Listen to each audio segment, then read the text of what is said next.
Bab 541 Apalagi yang bisa diminta seorang suami ketika mendapat istri seperti ini, halaman sepertiga. Lin Yu tiba-tiba terkejut saat mendengar kata-katanya. Dia jelas tidak berharap Jiang Yan begitu mendukungnya, dia juga tidak berharap Jiang Yan begitu peduli pada Ye Qingmei. Dia mengucapkan kata, keluarga, dengan sangat jelas, tapi kedengarannya sangat menyentuh hati. Melihat punggungnya, hatinya terasa hangat sesaat. Dan ada kekuatan yang kuat di belakangnya, dan dia tiba-tiba tidak takut. Apalagi yang bisa diminta seorang suami bila ia mempunyai istri seperti itu. Namun, Li Zenseng menjadi cemas ketika mendengar kata-kata Jiang Yan. Dia meminta Jiang Yan datang untuk menghalangi Lin Yu. Jiang Yan sangat baik. Daripada membujuknya, dia malah mendorong Lin Yu untuk datang. Tuan, Anda sendiri yang harus mengambil risiko dan membiarkan Asosiasi Medis Amerika. Saudara Li, berhenti bicara. Saya tahu Anda mengkhawatirkan Jiarong. Jiang Yan berdiri dan menoleh ke Li Zenseng dan berkata dengan lembut, tapi bagi Sister Qingmei, bahkan jika ada gunung pedang dan lautan api di depan, dia harus pergi, tidak peduli seberapa kecil peluangnya, dia akan mencobanya. Saat dia mengatakan ini, dia melihat ke arah Lin Yu dengan mata lembut, dengan ekspresi sedih. Sebenarnya, dia tidak ingin Lin Yu mengambil risiko seperti itu, tetapi bagi Ye Qingmei, dia tahu bahwa Lin Yu harus melakukan ini. Meskipun Lin Yu tidak pernah mengatakan atau melakukan apapun yang melewati batas, dia bisa melihat perasaan khusus Lin Yu terhadap Ye Qingmei, dan dia bahkan samar-samar merasakan bahwa di dalam hati Lin Yu, status Ye Qingmei tidak rendah baginya. Jika dia memohon dengan keras, Lin Yu mungkin akan tetap tinggal, tetapi jika itu terjadi, Lin Yu mungkin akan menyesalinya seumur hidupnya. Dia tidak ingin Lin Yu menyesal, dan dia juga tidak ingin membuat dirinya menyesal, jadi dia mendukung Lin Yu tanpa syarat. Jangan khawatir, bahkan jika aku hancur berkeping-keping, aku tidak akan pernah membiarkan apapun terjadi pada kakak perempuanku. Lin Yu mengangguk kuat pada Jiang Yan dan meyakinkan, merasa sangat senang dengan pengertian Jiang Yan. Setelah itu, Jiang Yan pulang dan mengemas semua pakaian Lin Yu untuk pergi keluar, mengemasnya ke dalam koper dan membawanya kembali ke rumah sakit. Setelah makan malam, Lin Yu menyuntik Ye Qingmei lagi, lalu menyeka dahi dan leher Ye Qingmei dengan handuk. Karena aku puntur Lin Yu, gejala Ye Qingmei tidak semakin memburuk. Biarkan aku pergi, kamu tidur. Jiang Yan mengambil handuk dari tangan Lin Yu dan melihat wajahnya penuh kelelahan, dan berbisik, besok pagi, orang-orang dari American Medical Association akan datang menjemputmu. Jika kamu energi jika itu tidak cukup, bagaimana saya bisa mengikutinya dalam misi besok? Lin Yu tidak menolak ketika dia mendengar kata-katanya. Dia berbalik dan menatap Jiang Yan dengan penuh kasih sayang, mengulurkan tangannya untuk memeluknya, tangan yang lembut, dan berkata dengan lembut, Saudari Yan, terima kasih atas kerja kerasmu. Kamu. Petik 2. Saya berkata, Sister Qingmei adalah keluarga kami, inilah yang harus saya lakukan. Jiang Yan menggelengkan kepalanya dan berkata, jangan khawatir, lakukan saja urusanmu.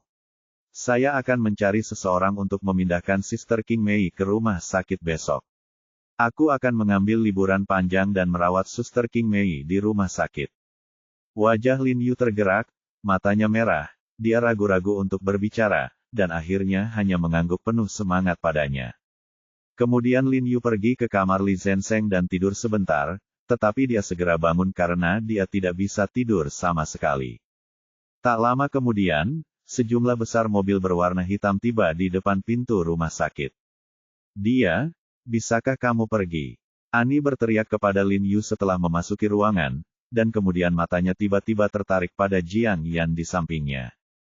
Bahkan untuk kecantikan seperti dia yang memiliki temperamen luar biasa dan telah dipuji sejak dia masih kecil, dia merasa sedikit terkejut ketika melihat Jiang Yan, dan bahkan merasakan sedikit kecemburuan, cemburu pada bagaimana Jiang Yan bisa menjadi begitu sempurna. Fitur wajah yang indah, sosok yang proporsional, dan temperamen dingin dan arogan dengan wajah dingin sangatlah alami dan menarik perhatian. Dia, mungkinkah ini istrimu? Ani melirik Jiang Yan dan bertanya pada Lin Yu. Ya, ini istriku, Jiang Yan. Lin Yu memperkenalkan Ani dengan murah hati, dan kemudian berkata kepada Jiang Yan, "Saudari Yan, ini adalah wakil presiden Asosiasi Medis Amerika yang sudah kubilang padamu. Nona N. Dokter pengobatan barat." Dalam hati Jiang Yan, Asosiasi Medis Amerika secara alami adalah keberadaan yang sakral. Setelah melihat N, dia secara alami mengaguminya. Rasa dingin di wajahnya hilang, dan dia buru-buru memegang tangannya dengan antusias. "Halo, Nona N." "Halo." N tersenyum dan berkata kepada Jiang Yan, "Dia sangat beruntung bisa menikahi istri cantik sepertimu. Pantas saja dia selalu memperlakukan orang lain seperti gadis itu suka mengabaikanmu." Saat dia mengatakan ini, dia menoleh dan mengedipkan mata pada Lin Yu. "Jiarong, kamu harus bekerja sama dengan baik dengan Nona N kali ini." Jiang Yan memberitahu Lin Yu, lalu dengan tatapan lembut di matanya, dia mengulurkan tangannya untuk meluruskan kerah bajunya, dan berkata dengan lembut, "Juga, ingat jaga dirimu baik-baik, Sister King Mei dan aku sedang menunggumu kembali." Lin Yu mengangguk, mengambil koper, melingkarkan lengannya di bahu Jiang Yan, dan berkata dengan suara rendah, "Jangan khawatir, pikirkan saja bahwa kamu dan kakak perempuan senior sedang menungguku. Aku tidak akan terkalahkan." Kemudian Lin Yu mencium keningnya dengan lembut, lalu berbalik dan melangkah keluar. Jiang Yan melihat punggung Lin Yu yang tegas, dan air mata tiba-tiba mengalir di matanya. Dia tiba-tiba teringat saat kebakaran. Lin Yu juga bergegas ke gedung yang terbakar dengan langkah tegas yang sama. Hanya saja suasana hatinya saat itu sangat berbeda dengan saat ini, dan perasaannya terhadap Lin Yu juga berubah dari dingin menjadi sangat kuat.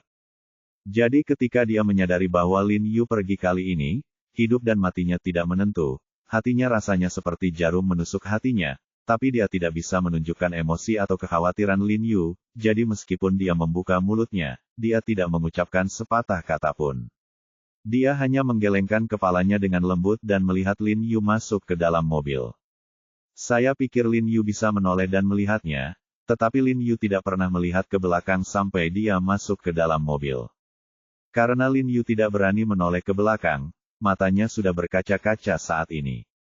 Dia tahu bahwa perjalanan ini akan penuh bahaya, dan sulit untuk mengetahui berkah dan bencana virus, dan jika dia tidak bisa mengendalikan diri. Jika dia menggunakan virus itu, dia akan kehilangan kakak perempuan tercintanya selamanya. Dia tidak ingin Jiang Yan melihat air mata di matanya, dan dia tidak ingin Jiang Yan khawatir, jadi dia menahan diri dan tidak melihat ke belakang. Dia, "Santai saja, kita pasti akan mendapatkan sesuatu dari perjalanan ini." Melihat suasana hati Lin Yu yang buruk, Ani menghiburnya dengan lembut. Lin Yu tersenyum tipis padanya, menyesuaikan suasana hatinya, dan bertanya dengan cemberut, "Apa pengaturanmu di Jinmen? Kudengar tentara telah kembali melakukan blokade total. Kita mungkin tidak bisa memasuki daerah pegunungan sama sekali. Jangan khawatir, kami telah meminta seseorang untuk menghubungi pasukan di sana. Nanti seseorang akan menerima kami." Ani tersenyum pada Lin Yu dan berkata dengan lembut. Dengan kekuatan Asosiasi Medis Amerika mereka, sangat mudah untuk menemukan seseorang di Tiongkok melalui koneksi. Selain itu, meskipun Asosiasi Medis Amerika mereka tidak berfungsi, mereka masih memiliki nama keluarga Rothschild. Itu bagus. Lin Yu mengangguk ringan padanya. Karena Jinmen sangat dekat dengan ibu kota, dan rombongan mereka berangkat lebih awal, baru setelah pukul 8 mereka tiba di Jinmen. Bab 541, apalagi yang bisa diminta seorang suami ketika mendapat istri seperti ini, halaman 2/3. Namun, tempat mereka berada bukanlah kawasan perkotaan Jinmen, melainkan sebuah kota kabupaten kecil di luar kawasan perkotaan Jinmen, dan di belakang kota kabupaten kecil tersebut terdapat kawasan pegunungan yang terus-menerus. Setelah Lin Yu dan yang lainnya tiba di kota kecil, mereka melihat hanya ada sedikit pejalan kaki di jalan, dan sebagian besar orang yang bepergian mengenakan masker di mulut mereka, terlihat tergesa-gesa, dan berjalan sangat cepat. Terkena virus di gunung, orang-orang di kota kecil ini menjadi sangat panik. Banyak orang telah pindah untuk sementara waktu, dan mereka yang tetap tinggal secara aktif mengambil tindakan perlindungan. Jelas Ani kepada Lin Yu. Dia melakukan banyak penelitian sebelum datang ke sini, jadi dia tahu segalanya. Lin Yu mengangguk dan melihat ke daerah pegunungan yang subur dan dataran tinggi di kejauhan dengan ekspresi serius. Akhirnya, mobil berhenti di depan sebuah hotel di sebuah daerah kecil. Melihat dekorasi dan lingkungannya, dapat dinilai bahwa hotel ini seharusnya menjadi hotel terbaik di daerah tersebut. Hei, kita akan tinggal di sini untuk jangka waktu ini. Annie berkata kepada Lin Yu, kita akan naik ke atas untuk meletakkan barang bawaan kita, mengemasi barang-barang kita, dan bersiap untuk pergi ke gunung. Mari kita mendapatkan pemahaman umum tentangnya, situasi umum dulu. Oke, Lin Yu mengangguk, terlihat sangat cemas. Dia ingin pergi ke gunung sekarang untuk menemukan inang virus dan menyembuhkan Ye Qingmei. Kemudian Lin Yu mengikuti Annie dan yang lainnya ke dalam hotel. Begitu dia memasuki lobi hotel, dia melihat 4 atau 5 orang asing berambut pirang dan bermata biru duduk di area longe hotel, mengenakan pakaian pendakian gunung, makan sarapan dan berdiskusi di sekitar meja. Apa? Dilihat dari wajah mereka, mereka terlihat seperti orang Eropa dan Amerika, dan pengucapan mereka juga menekankan standar bahasa Inggris Amerika. Lin Yu melirik mereka dan bertanya-tanya. Dengan situasi di gunung sekarang, penduduk setempat bahkan tidak dapat melarikan diri. Yang mengejutkannya, setelah melihat Annie dan yang lainnya, ekspresi mereka tiba-tiba berubah. Mereka segera berdiri dan berjalan sambil berteriak penuh semangat dalam bahasa Inggris. Hai, Annie, kamu akhirnya sampai di sini. Anne dan yang lainnya mau tidak mau berbalik kebingungan. Ketika mereka melihat sekelompok orang asing dengan pakaian mendaki gunung, ekspresi mereka berubah dan mereka terlihat sangat terkejut. Anne melirik ke arah orang asing itu dengan ekspresi dingin di wajahnya, tanpa berbicara sama sekali kepada mereka. Dia berbalik dan melanjutkan check-in dengan wanita di meja depan. Annie, apakah kamu begitu tidak senang melihatku? Aku sangat senang melihatmu. Di antara orang-orang asing itu, seorang pria tampan dengan rambut pirang, mata hijau tua, menghampiri Anne, meletakkan tangannya di atas meja di meja depan, memiringkan kepalanya dan memberikan senyuman nakal pada Annie, dan berkata dengan nada yang agak main-main. Bahasa Inggris Lin Yu tidak terlalu bagus, tapi secara umum dia bisa memahami percakapan mereka. Mendengar ini, dia hanya bisa melirik ke arah orang asing bermata hijau yang sedikit sembrono ini, mengetahui bahwa dia pasti sudah mengenal Anne sebelumnya. Tuan Chat, bisakah Anda menjauh dari saya? Annie mengambil kartu kamar, menatap orang asing bermata hijau itu dengan dingin, dan berkata dengan nada agak jijik. Setelah dia mengatakan ini, pengawalnya segera menghampiri dan berkata dengan dingin kepada pemuda bernama Chat, Tuan Chat, tolong menjauhlah dari Nona Anne. Chat lalu tersenyum acuh tak acuh dan kemudian berbalik ke jalan berdiri di pinggir. Setelah Annie berjalan mendekat, dia berkata sambil tersenyum, Annie, saya pasti akan memecahkan virus ini sebelum kamu melakukannya. Annie tidak menoleh ke belakang dan memimpin orang-orangnya langsung ke dalam lift. Ketika Lin Yu melewati Chat, dia meliriknya, dan Chat juga menatapnya. Ketika dia melihat wajah Lin Yu, dia langsung mencibir, orang Cina. Annie, bawa orang Cina ke sini untuk melakukannya, sampel untuk eksperimen manusia. Di komunitas pengobatan barat, ada banyak sukarelawan yang hidup dalam rasa malu atau menderita penyakit mematikan dan bersedia mengabdikan diri pada pengobatan demi uang. Jadi saat dia melihat Lin Yu, kesan pertamanya adalah bahwa Lin Yu adalah seorang sukarelawan Tiongkok direkrut oleh Annie tujuannya agar tertular virus ini agar Annie dan yang lainnya bisa melakukan penelitian in vivo. Dia adalah temanku, seorang dokter pengobatan Tiongkok yang hebat. Annie, yang dari tadi diam sampai mendengar perkataan Chat, menjawab dengan dingin. Dokter pengobatan tradisional Tiongkok. Chat mengulangi kalimat Mandarin yang diucapkan Annie dengan aksen yang aneh. Dia tampak sedikit terkejut. Lalu dia mencibir, mengangkat alisnya tinggi-tinggi, dan berkata dengan nada sinis, Annie, ya. Ayo mintalah praktisi pengobatan Tiongkok ini untuk membantumu. Bukankah kita di komunitas pengobatan barat pernah mendiskusikannya bersama sebelumnya? Praktisi pengobatan Tiongkok hanyalah tipuan yang menipu. Petik 2. Faktanya, pengobatan tradisional Tiongkok sangat ajaib dan efektif, jauh di luar imajinasi kita. Petik 2.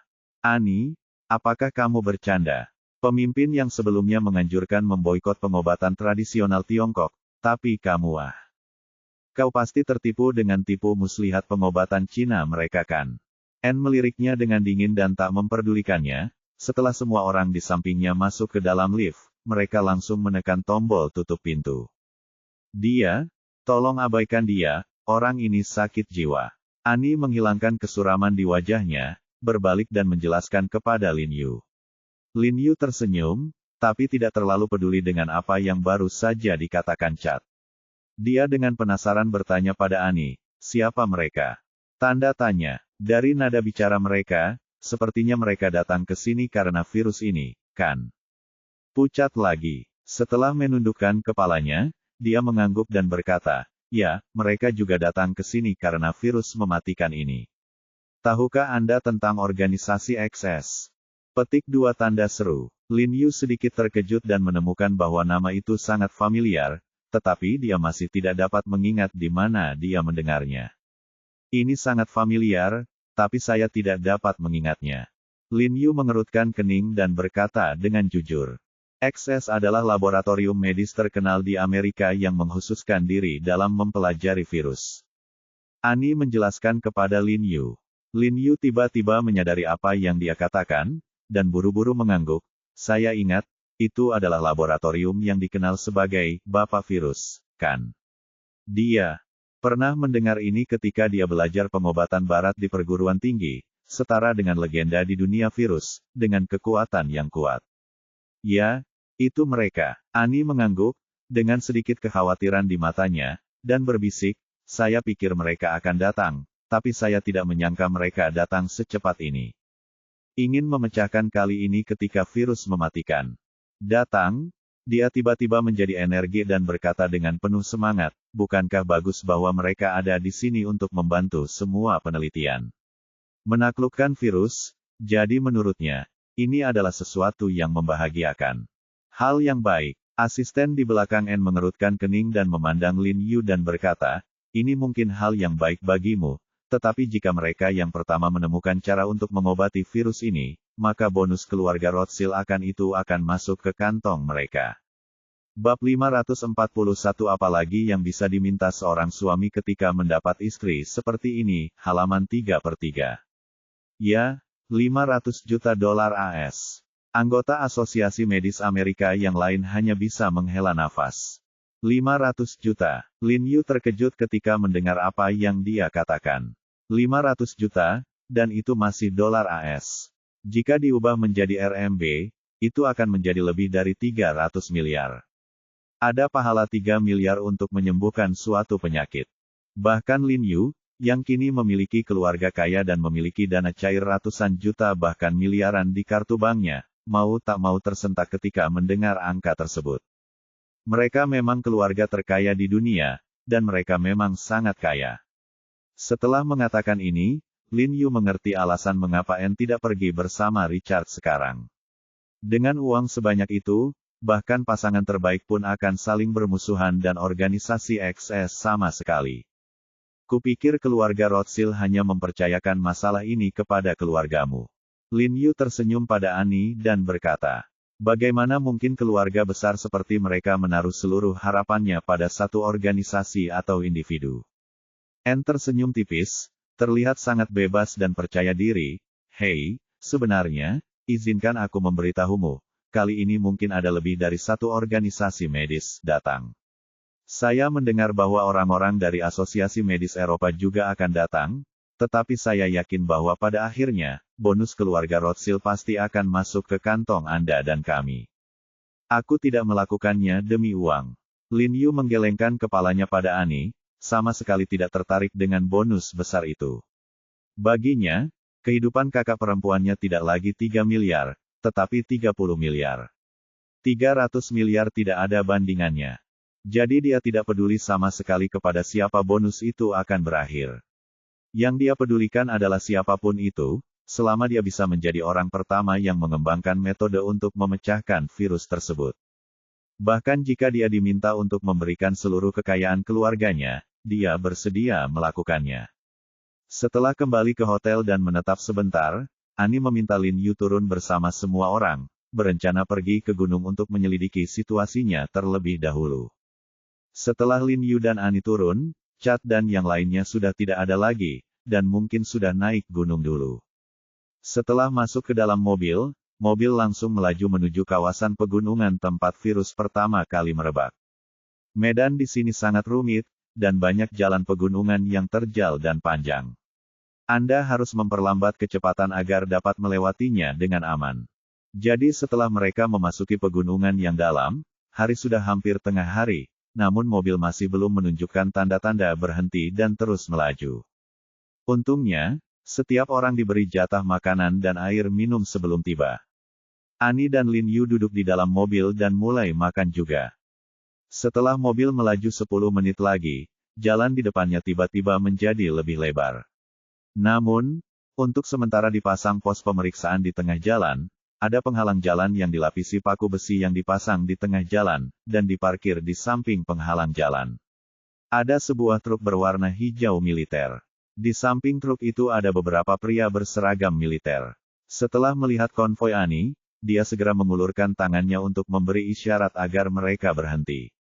Ani segera menurunkan kacanya, mengeluarkan ponselnya, mengeluarkan gambar dan menunjukkannya kepada tentara yang berlari, lalu menyerahkan izin kerjanya. Prajurit itu mengambil ponsel dan IDN dan memeriksanya dengan teliti. Setelah memastikan kebenarannya ia menyerahkannya kembali pada N lalu ia memerintahkan orang-orang di belakang untuk memindahkan penghalang jalan, jelas untuk memimpin jalan bagi Ani dan yang lainnya.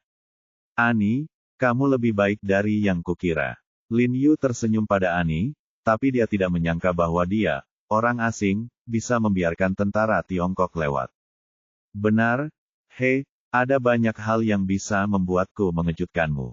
Ani mengedipkan mata pada Lin Yu dan berkata dengan bercanda. Kemana kita akan pergi dulu? Lin Yu melirik tentara yang memimpin. Pergi ke kamp militer dulu. Kata N, aku bertanya kemarin. Ada seorang dokter di kamp militer yang sudah mulai merawat pasien yang terinfeksi virus ini. Di kamp militer, saya melihat tembok kokoh dibangun secara ilegal di ruang terbuka di depan, menutupi area yang sangat luas. Namun, yang diharapkan Lin Yu dan Ani adalah sekelompok besar orang sedang berkumpul di luar gerbang saat ini. Dilihat dari pakaian mereka, mereka terlihat seperti penduduk setempat. Semua orang memegang senjata seperti tongkat kayu atau cangkul di tangan mereka. Dia berteriak keras ke barak, wajahnya penuh emosi dan wajahnya merah. Ada beberapa tentara di pintu yang menghalangi mereka untuk masuk. Pada saat yang sama, mereka terus mengatakan sesuatu kepada mereka, sepertinya sedang menasihati mereka. Pengemudi melihat situasi ini dan segera menghentikan mobilnya terlebih dahulu. Baru kemudian Ani dan yang lainnya menyadari ada sebuah SUV berwarna coklat yang diparkir di pinggir jalan. Orang-orang di dalam mobil menurunkan semua jendela dan menjulurkan kepala untuk melihat ke gerbang. Baru kemudian Lin Yu dan Ani menyadari bahwa orang-orang di dalam kendaraan off-road sedang membicarakan Chad dan orang lain yang baru saja mereka temui di hotel. Rupanya mereka tidak bisa masuk untuk sementara waktu karena banyak sekali orang yang memblokir pintu masuk kamp militer. Chad juga memperhatikan Ani dan Lin Yu saat ini. Dia melihat ke arah Ani, tersenyum jahat, mengarahkan jarinya ke alisnya, dan memberi isyarat hormat kepada Ani. Ani meliriknya dengan ekspresi jijik dan menggulung kaca mobil. Chad yang berada di dalam kendaraan off-road menjadi semakin bahagia saat melihat ini sambil mengangkat kepala tinggi-tinggi dan tertawa tanpa henti. Presiden, mohon tunggu di dalam mobil sebentar. Saya akan mencari tahu apa yang terjadi. Asisten yang duduk di kursi penumpang berkata kepada Ani, lalu membuka pintu dan berjalan keluar. Lin Yu ragu-ragu sejenak dan berkata kepada Ani, saya akan mengikuti dan melihat. Saat dia berbicara, dia juga membuka pintu mobil dan mengikuti asisten wanita itu menuju kerumunan. Hei, Ani memanggil Lin Yu. Melihat Lin Yu sudah keluar, dia ragu-ragu sejenak, lalu membuka pintu mobil dan keluar dari mobil, mengikuti Lin Yu dan berjalan menuju pintu.